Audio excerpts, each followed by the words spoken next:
Na quarta-feira dessa semana, o pastor Vitor trouxe uma excelente reflexão sobre a nossa responsabilidade de passarmos os valores do Evangelho para a geração seguinte. Basta uma geração falhar que esse processo de legado de fé para as gerações seguintes ele é interrompido. E eu dou graças a Deus porque a nossa igreja tem crianças, tem adolescentes, tem jovens que estão, de alguma forma, empenhados em preservar esta fé. Quando a gente pensa na Europa, com aquelas lindas catedrais, muitas delas vazias, ou apenas com pessoas de cabelos brancos, ou quando nós pensamos em alguns países do mundo, em que há jovens, adolescentes, adultos que querem servir ao Senhor, mas que não têm a liberdade de participar de um culto como este que nós estamos participando, porque há uma repressão, uma perseguição religiosa. Meu irmão, é um privilégio muito grande que nós temos. Uma igreja viva, onde podemos louvar ao Senhor, onde vemos as crianças, os jovens, os adultos, todos unidos no propósito de enaltecer o nome do Senhor. Então, antes mesmo de eu começar a mensagem que eu preparei para esta noite, eu quis fazer esse registro, porque ver esses jovens aqui, ver as nossas crianças, na semana que vem nós vamos ter mais um grupo também louvando ao Senhor, isso é algo que enche de alegria o nosso coração, que vocês permaneçam firmes, passando esse legado da fé para as gerações seguintes. Mas não apenas uma igreja cheia, não apenas pessoas que participam dos cultos, que participam dos ministérios.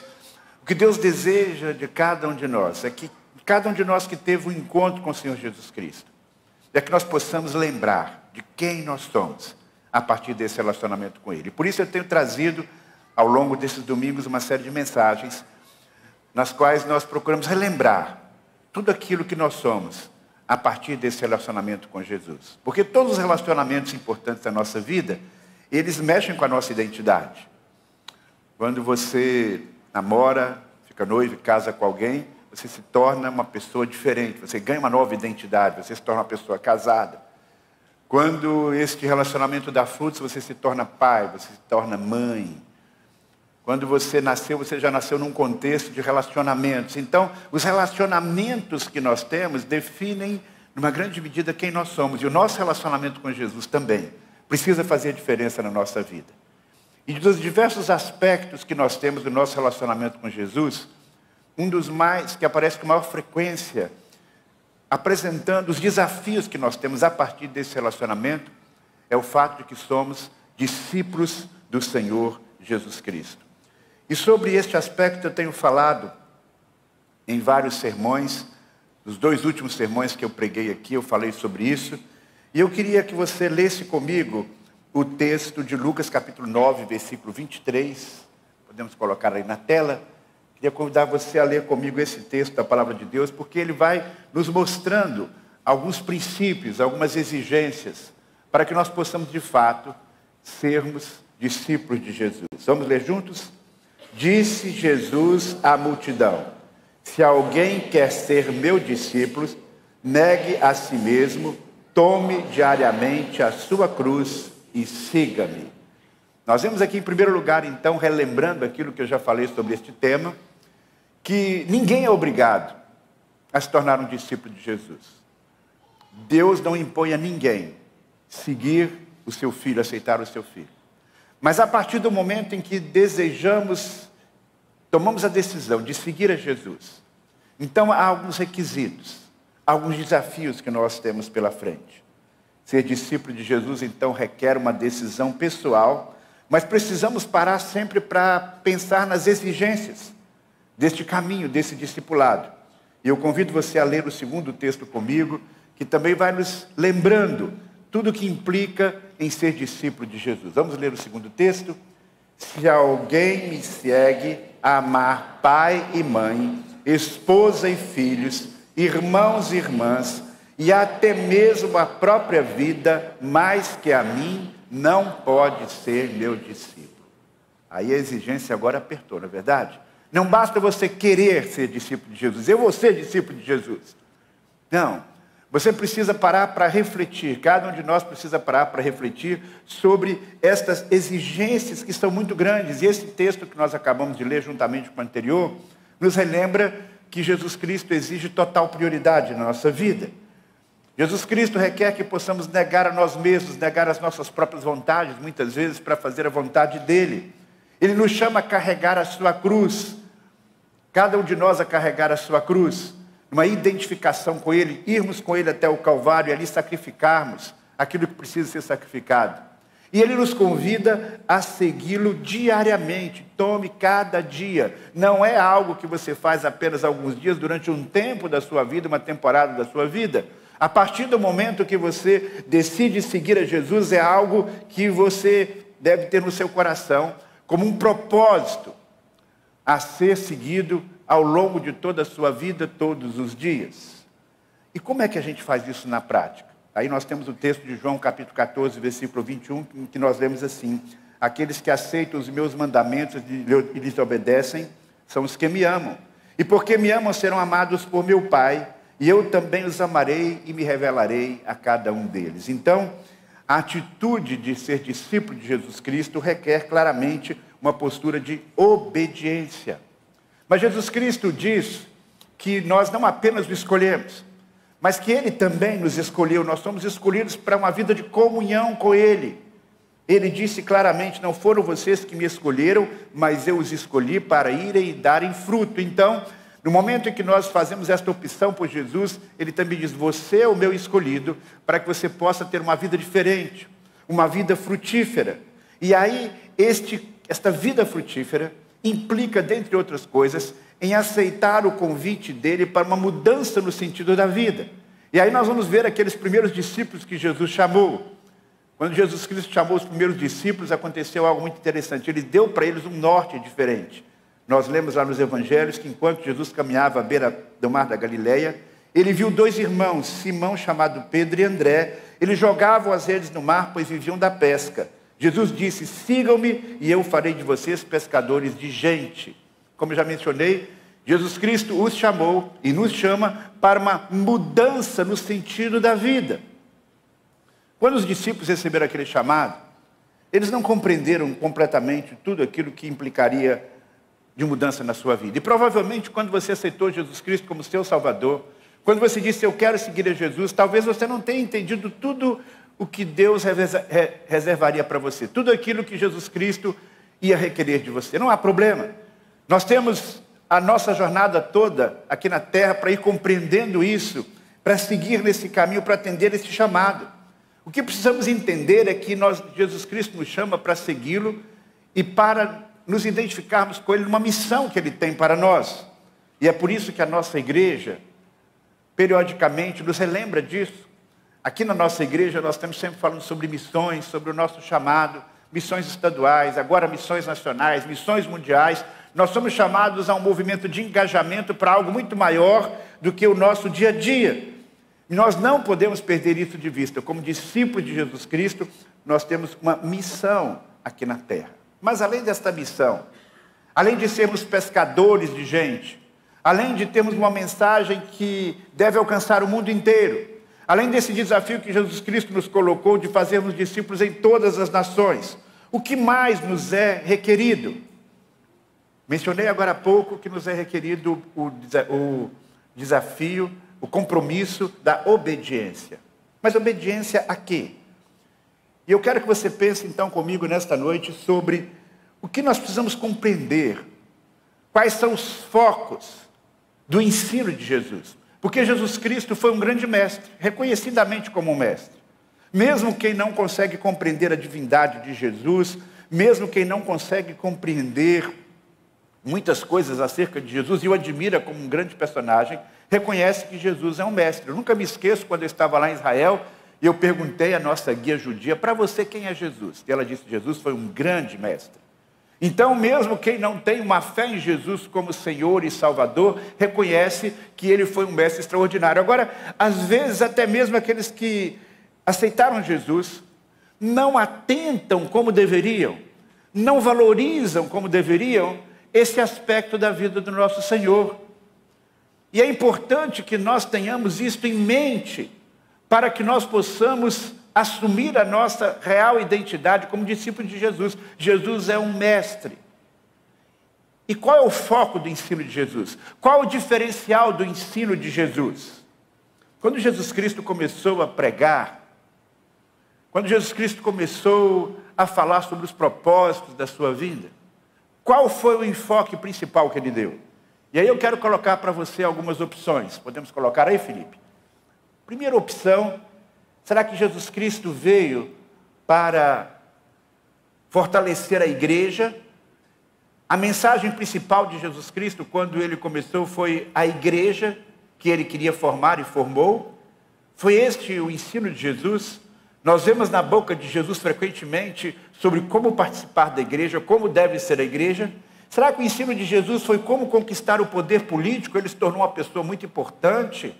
Ele se tornou um líder e ele foi visto pelas autoridades políticas como uma ameaça social, por tudo aquilo que ele representava, por sua popularidade. Será que a proposta de Jesus é que nós possamos, de alguma maneira, tomar o poder político e dizer, esta nação serve a Jesus, porque nós temos aqui políticos que são do nosso lado? Será que a proposta de Jesus é que nós tenhamos uma felicidade na nossa família? Afinal de contas, Deus criou a família. Foi esta mensagem principal que Jesus Cristo trouxe. Jesus Cristo veio para trazer a felicidade na família, para trazer a felicidade conjugal, para que o relacionamento entre os filhos pudesse ser maravilhoso, entre os filhos e os pais. Será que a mensagem de Jesus Cristo foi dar a cada um de nós instrumentos para que a gente tenha saúde física e prosperidade financeira? Foi esse o enfoque principal de Jesus Cristo, esse foi o ensino dele. Jesus foi uma espécie de coaching sobre como você ser vitorioso nessas áreas da sua vida. Será que Jesus Cristo focou não essas outras coisas anteriores, mas a salvação da sua alma? Você vive aqui nesse mundo por um tempo, mas você tem uma alma e você quer viver então com Deus por toda a eternidade. Então esse foi o foco do ensino de Jesus? Ou o foco do ensino de Jesus foi o reino de Deus? Você percebe, são vários os enfoques que nós podemos dar. Você que já está comigo há bastante tempo aqui na igreja, com certeza sabe qual a resposta correta a essa questão. É a última opção. Quando Jesus Cristo veio a esse mundo, o foco principal do seu ensino foi o reino de Deus. O reino de Deus vai envolver muitas daquelas outras questões que nós apresentamos ali. O reino de Deus tem impacto em todas as áreas de nossa vida e na vida da sociedade. Mas nós precisamos ter esta percepção clara. E quando eu estou falando sobre isso, eu não estou inventando. Se você ler os evangelhos, você vai ver Jesus falando sobre o reino o tempo todo. As parábolas são sobre o reino. E quando ele começa o seu ministério, de acordo com o primeiro evangelho que foi escrito, que não é Mateus, mas é o evangelho de Marcos, o primeiro evangelho que foi registrado a vida de Jesus, em Marcos capítulo 1, versículo 15. Vamos ler juntos esse texto? Enfim chegou o tempo prometido, o reino de Deus está próximo, arrependam-se e creiam nas boas novas, ou creiam no evangelho. Esta foi a toada do ensino de Jesus. Então perceba, se você quer ser um discípulo de Jesus, você precisa entender quais foram os seus ensinos principais, quais foram os focos principais do seu ensino. E Jesus Cristo, então, fala constantemente sobre o reino de Deus. Como discípulo de Jesus Cristo, nós não podemos perder isso de vista. A prioridade de Jesus foi implantar o reino de Deus aqui na terra. E ele nos deixou com a missão de trabalharmos nesta direção. O projeto de Deus, então, meu querido irmão, minha querida irmã, não envolve apenas a sua vida pessoal, não envolve apenas o seu bem-estar pessoal, não envolve apenas você conquistar as metas que você coloca para a sua vida pessoal. Nem mesmo no plano espiritual, por incrível que pareça. Eu que salve a minha vida e se o mundo se lascar, que se lasque. Não, não é isso não.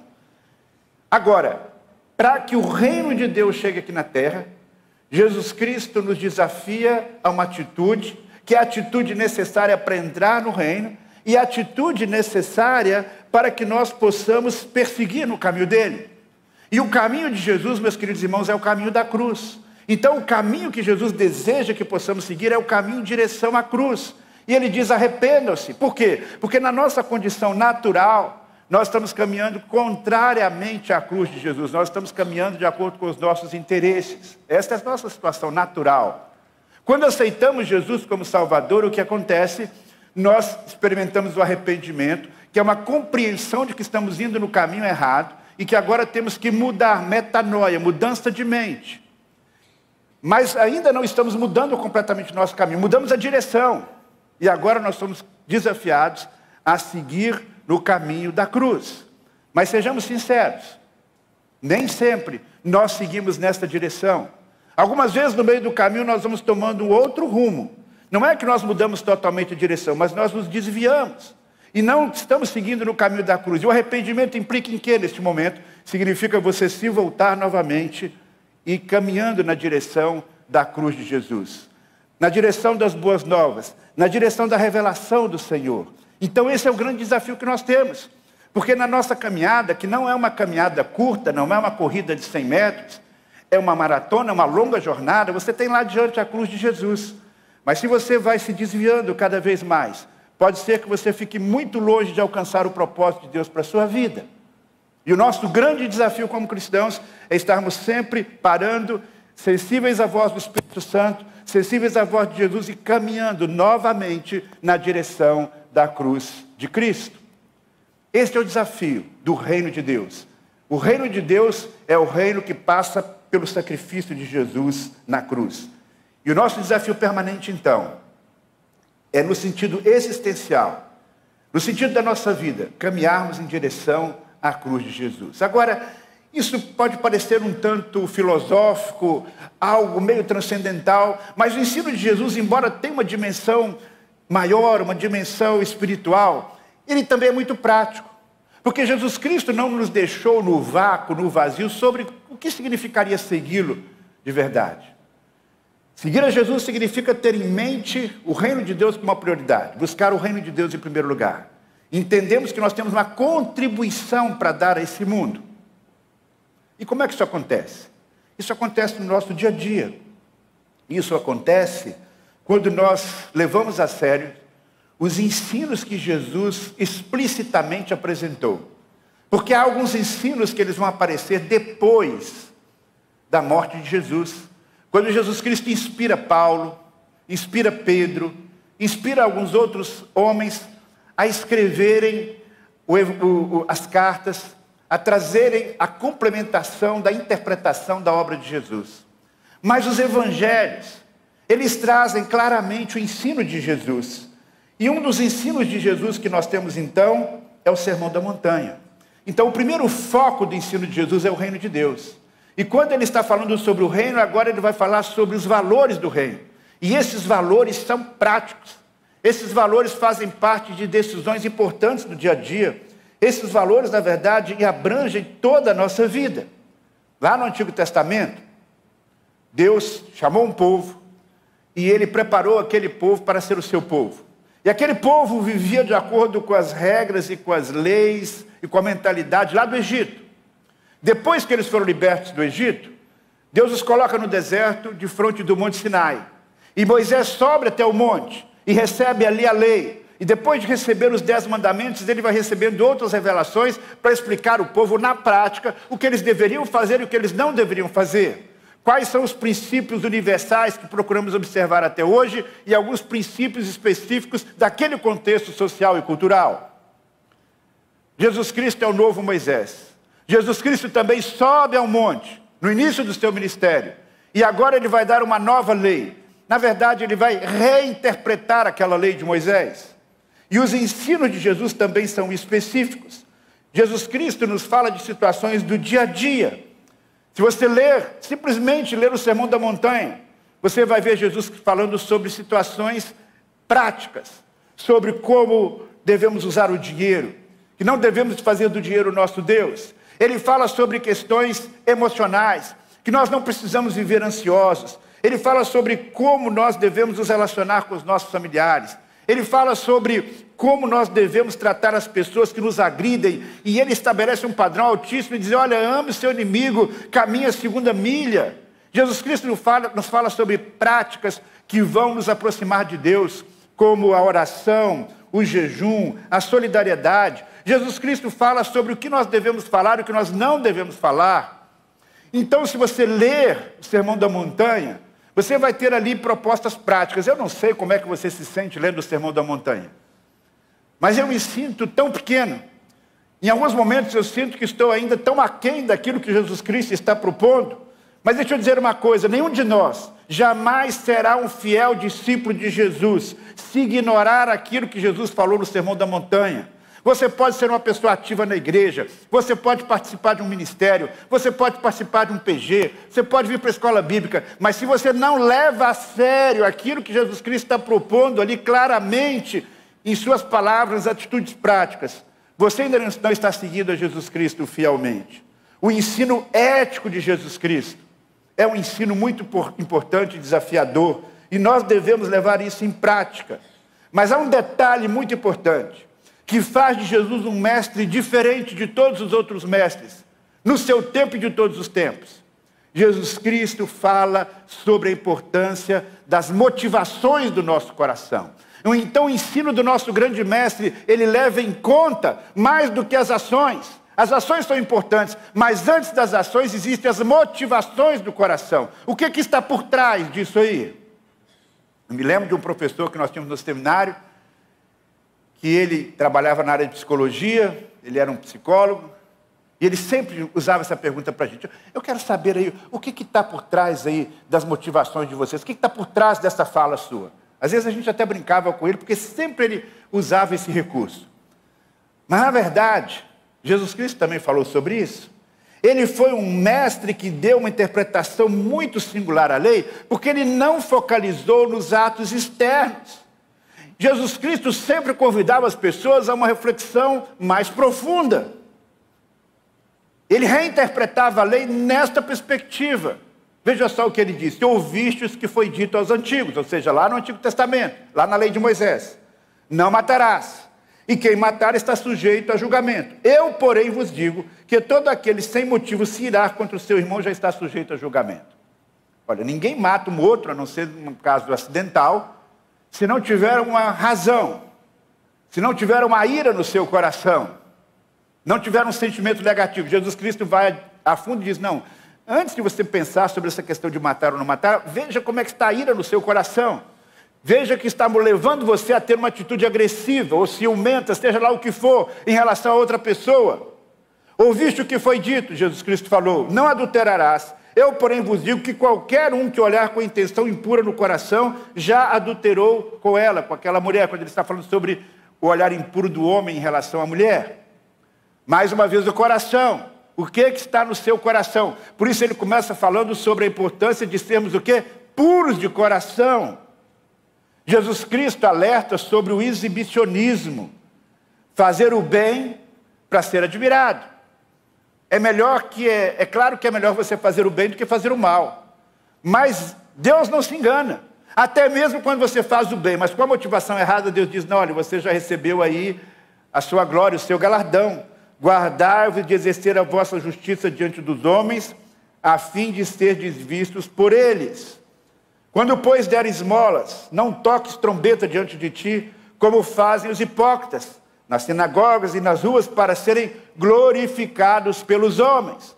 E essa mesma toada, ele apresenta quando fala sobre a oração pública, sobre o jejum. A pessoa faz o jejum, mas faz questão de dizer, olha, estou jejuando, olha só minha cara aqui, estou aqui tão abatido. Não. Jesus nos convoca sempre a analisarmos as motivações mais profundas do nosso coração. Para tudo aquilo que fazemos, inclusive aquilo que fazemos para Ele, no reino dEle, no contexto da igreja, seja onde for. Por quê? Porque Deus valoriza aquilo que está no nosso coração. Eu sempre gosto de falar sobre isso, já falei isso aqui, eu acho que isso é uma coisa importante. É muito difícil que uma pessoa seja condenada, quase impossível, por aquilo que está no seu coração, mas que não é expresso por palavras ou atos. Imagina que você pense que um determinado ministro, ele é um ditador. Imagine que você discrimina uma pessoa por sua raça. Você olha para a pessoa e diz, eu não suporto pessoas louras, ou eu não suporto pessoas negras, ou eu odeio chineses. Você não fala isso para ninguém, mas você sente isso lá no seu coração. Eu não tolero homossexuais. Eu detesto o presidente, ou então o último presidente que teve. Se você não falar nada e não expressar isso, provavelmente não vai haver nenhuma consequência para a sua vida, não é verdade?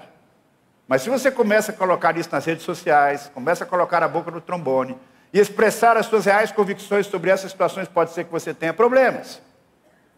Se você se manifesta ou não, fazendo algo contrário às leis, se você não se manifesta, você jamais será preso. Não inventaram ainda uma maquininha que escaneia aquilo que está na nossa mente, ainda bem.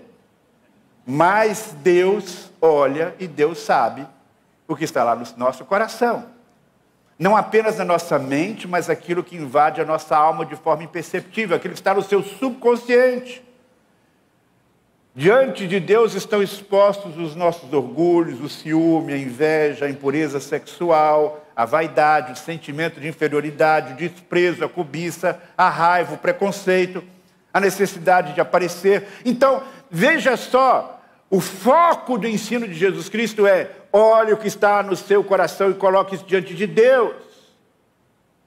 No Antigo Testamento eles pensavam que guardar a lei de Deus perfeitamente era possível. E aí então, as pessoas que atingiam esse patamar, geralmente elas tinham uma vaidade no coração, ainda que algumas vezes tivessem dúvidas. Lembra do moço rico? Ele se esforçava por guardar a lei de Deus, mas ele tinha dúvidas se isso era o suficiente. Então ele chega para Jesus e pergunta: o que eu preciso fazer para herdar a vida eterna? E Jesus disse: você guarda a lei? Ele disse: eu guardo. Eu honro meu pai e minha mãe, eu faço isso, faço aquilo. Mas havia um ponto lá da lei que tinha a ver com o seu coração e que revelava exatamente a sua área de fraqueza. E eu pergunto: qual de nós é diferente do moço rico? Qual de nós não tem também áreas ou uma área de fraqueza que precisa de um toque regenerador de Deus para mudar? Os líderes religiosos se orgulhavam de guardar fielmente a lei de Deus. E Jesus Cristo, na dinâmica do relacionamento com eles, vai mostrando o quanto eles estavam enganados. Ser discípulo de Jesus implica, então, além de ter em mente que existe um reino com o qual você deve estar comprometido, existem atitudes que estão dentro do seu coração, que precisam ser trabalhadas, sentimentos, pensamentos. E cada um de nós é desafiado a pedir a Deus perdão ao identificar isso, e pedir a Deus que remodele, porque mudar as atitudes pode não ser tão difícil, mas mudar o que está dentro do coração é complicado. Perdoar efetivamente nem sempre é fácil. Amar o inimigo é muito difícil. Não se sentir inferiorizado quando você é menosprezado nem sempre é fácil. Mas Jesus Cristo tem um outro ensino fundamental, sobre o qual nós não podemos de forma alguma ignorar. O foco de Jesus está no ensino voltado para Ele próprio. O próprio Cristo e o nosso Pai Celestial é o foco do ensino de Jesus sobre o seu reino. O ensino de Jesus é, por assim dizer, um ensino cristocêntrico. Lembre-se, já tenho falado aqui várias vezes sobre isso, é importante que a gente não se esqueça. Jesus Cristo foi incompreendido, perseguido, torturado, condenado, morto. Não foi pelos seus ensinos éticos. Ainda que Jesus Cristo puxasse mais a fundo, eles não chegaram para as autoridades e disseram: olha, Jesus está aqui reinterpretando a lei, por isso nós queremos matá-lo. Jesus Cristo está falando aqui sobre o coração humano pecaminoso, por isso que nós queremos tirar a vida dele. Nós queremos prender Jesus Cristo porque ele está aprofundando o sentido da lei. Nós encontramos isso nos evangelhos? Não. As acusações que eles faziam contra Jesus tinham a ver com o quê? Com a identidade de Jesus. Ele se acha muito especial. Ele se coloca na posição do Messias. Ele diz que é isso, que é aquilo, outro, e nós não podemos admitir isso. Esse era o problema principal. A cruz, em uma perspectiva humana, não na perspectiva divina, aconteceu simplesmente pelas declarações que Jesus fazia sobre si mesmo. Só para a gente relembrar aqui rapidamente. Ele disse, por exemplo, eu e o Pai somos um. Ele diz, eu sou o caminho, a verdade e a vida, ninguém vem ao Pai senão por mim. Ele diz, eu sou a luz do mundo, eu sou a videira verdadeira, eu sou a porta, eu sou a ressurreição e a vida. Falando com relação a si, ele diz, se o Filho verdadeiramente vos libertar, verdadeiramente sereis livres. Então Jesus Cristo traz para si prerrogativas que são divinas. E ele mesmo aceitou o título dado por João Batista, quando esse profeta afirmou, eis o Cordeiro de Deus que tira o pecado do mundo. Quando ele estava sendo batizado, ele não refutou o veredito que veio do céu sobre si. Este é meu filho amado em quem me alegro. E qual era a acusação que tinha lá na cruz de Jesus? Esse é o rei dos judeus, uma acusação que tem a ver com identidade política. Em uma perspectiva humana, o que ele afirmou sobre si, e o que os seus opositores imaginavam acerca dele, é que ele seria uma ameaça, pela sua influência, pelo seu poder, pelo poder que emanava dele, embora ele nunca tenha usado uma arma para atacar os seus adversários. Jesus Cristo disse algo completamente revolucionário. Jesus Cristo disse algo completamente original, que ninguém ousou repetir em toda a história. Ele olha para os seus discípulos e diz, permaneçam em mim, e eu permanecerei em vocês. Pois assim como o ramo não pode dar fruto, produzir fruto, se não estiver na videira, vocês também não poderão produzir frutos, a menos que permaneçam em mim. Sim, eu sou a videira, vocês são os ramos. Quem permanece em mim e eu nele produz muito fruto, pois sem mim vocês não podem fazer coisa alguma. Então observe, meus irmãos, há um diferencial no ensino de Jesus. Você não segue apenas um conjunto de leis, de regras. Você não apenas olha o que está no seu coração e analisa, isso tudo faz parte desse processo. Mas identificando as suas fraquezas, as suas limitações, as suas falhas, você diz, eu não consigo, eu não dou conta, e você então se conecta a Jesus. Não apenas como seu Salvador, aquele que salva você quando você o recebe como Salvador, mas como aquele que vai ser a sua fonte de poder, a sua capacitação, para que você possa seguir os princípios éticos do Novo Testamento. O ensino de Jesus Cristo é um ensino voltado para Ele mesmo, ou seja, Ele convida a cada um de nós a termos um relacionamento pessoal com Ele, a olharmos para Ele, que é o ser humano perfeito, porque Jesus Cristo não apenas ensina o que devemos fazer, mas Ele ilustra com a sua própria vida aquilo que Ele ensina. Ele não é como um mestre que diz, façam isso, mas Ele próprio não faz. Quando desejamos saber o que devemos ou não fazer, nós temos um referencial, Jesus Cristo. Às vezes é difícil, sejamos sinceros, saber exatamente como Jesus agiria, porque nós vivemos num outro contexto. Nós vivemos uma outra realidade. Parece que nós nos deparamos com situações e problemas que Jesus não enfrentou. Mas nesses casos, meus irmãos, em que não há uma clara referência e exemplo de Jesus, nós temos um recurso que Jesus Cristo nos dá, que o próprio Jesus nos dá. Porque Ele não foi simplesmente um modelo, um exemplo, mas Jesus Cristo, além de ser um modelo, um exemplo, e além de deixar bem claro algumas coisas que nós deveríamos fazer e coisas que nós não deveríamos fazer, Ele disse o seguinte, vocês não vão poder ficar olhando para mim aqui fisicamente, vendo como eu ajo, como eu não ajo, mas eu vou mandar o Espírito Santo. E o Espírito Santo vai guiar vocês. E tudo que eu peço a vocês, que eu oriento vocês, é que vocês mantenham comunhão comigo. Mantenham comunhão comigo através da oração. Mantenham comunhão comigo lendo aquilo que vai ficar escrito nas Escrituras. Meditando nas minhas palavras. Nós não temos o privilégio que os primeiros discípulos tiveram. De ver Jesus face a face, fazer as perguntas para ele, observar os detalhes do seu comportamento. Mas nós podemos conhecê-lo espiritualmente. Não apenas podemos, mas devemos buscar este conhecimento de forma permanente. Porque se há um versículo que você tem que grifar na sua Bíblia, assim, colocar assim um dourado, um vermelho, seja lá a cor, marque e não se esqueça disso. Um versículo que se você não sabe de cor, você tem que ter isso na sua mente, pelo menos um princípio. Ainda que você não saiba, talvez, onde se encontre, mas você deve guardar. Para mim, um dos versículos chaves da Bíblia, tão importante quanto João 3,16, é João 17,3. E a vida eterna é esta, conhecer a Ti, o único Deus verdadeiro, e a Jesus Cristo a quem enviaste ao mundo. Então, o conhecimento de quem é Deus e o conhecimento de quem é Jesus Cristo é que vai capacitar você a saber como você deve viver os ensinos propostos por Jesus. Se você deseja ser um discípulo fiel, eu tenho um desafio muito claro para fazer para você. Busque ampliar o seu conhecimento pessoal sobre Jesus. Busque ampliar o seu conhecimento sobre Deus, a partir da Bíblia e a partir da sua experiência com Deus, aquilo que Deus vai falando ao seu coração. Eu não sei se você tem uma lista de oração.